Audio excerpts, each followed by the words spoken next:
مرد حق کی آگ سے تجھ کو تپاؤں، مرشد رومی کا ایک نکتہ سناؤں۔ ہے خدا روزی رساں زید و عمر، مست مولا ہو نہ مست بنگ و خمر۔ گل نہ لے گل کو نہ کھا، گل کو نہ چاہ، اس کی صورت زرد حالت ہے تباہ۔ دل طلب کر تاکہ ہو دائم جواں، رخ تجلی سے ہو تیرا ارغواں۔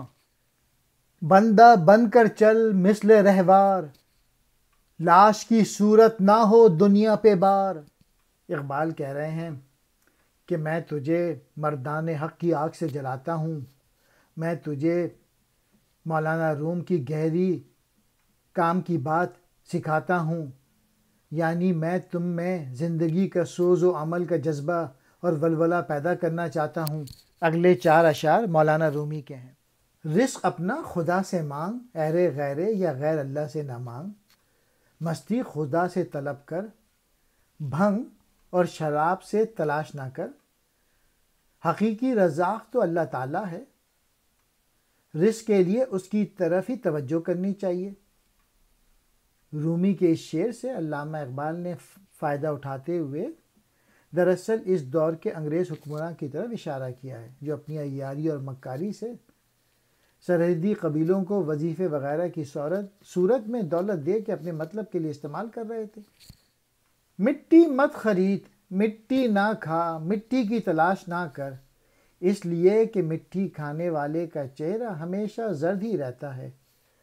اللہ راضی کے مطلق سے رزق کی جستجو کرنے کے بجائے غیر اللہ سے مانگنا تو گویا مٹی کھانا ہے، اور یہ وہ کیفیت ہے جو ایسے انسان کی ذلت و پستی کی حامل ہے۔ پھر اقبال کہہ رہے ہیں تو دل تلاش کر کہ تو ہمیشہ جواں رہے اور تجلی سے تیرا چہرہ سرخ ہو جائے، یعنی اپنے اندر دل زندہ پیدا کر جو تیری بقا کا باعث بنے، اور یوں ذات حق کی تجلی سے تیرا چہرہ منور اور تیری عظمت و سربلندی کا باعث بنے۔